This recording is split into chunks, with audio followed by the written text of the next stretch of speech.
сегодняшний день у нас участвует 17 человек, 4 из них кировчане.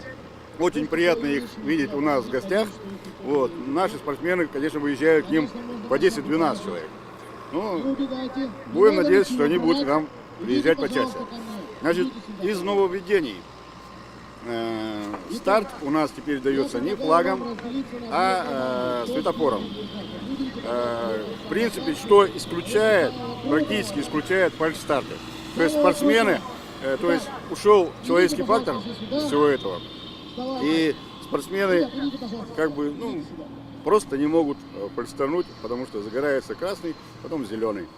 Они не знают, когда это произойдет, ну и, соответственно, от фальшстартов, вот как вы видите, практически ушли. И еще из нововведений, как сказали, что если был фальшстарт, то гонка продолжается. Что Нет, это ничего значит? подобного, значит, гонка останавливается, фальшстартующий получает баранку, уезжает, то есть за нарушение получает баранку, уезжает в закрытый парк, а заезд по новой формируется без него. То есть, как бы все справедливо.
Первый раз принимаете участие. Каковы ощущения после заездов?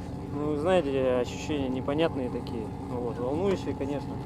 Что-то новое всегда что-то волнует, вот, переживания, конечно, очень боялся за технику, что подведет, но пока все нормально, поэтому, вот, ну, ощущения таких описать не могу, неописуемые просто.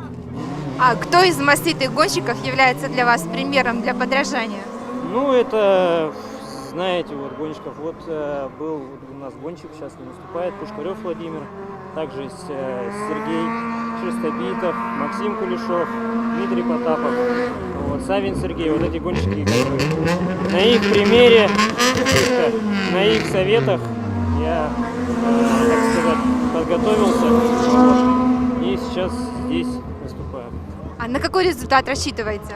Ну, вы знаете, для меня это новое, вот, поэтому думать, планировать о каких-то первых призовых местах, конечно, еще рано, но будем стремиться. А пока только, так сказать, привык. Чтобы привыкнуть, нужно какое-то время, вот, так сказать, научиться. Вот. А потом уже можно рассчитывать и уже планировать на какие-то большие результаты на пьедестал.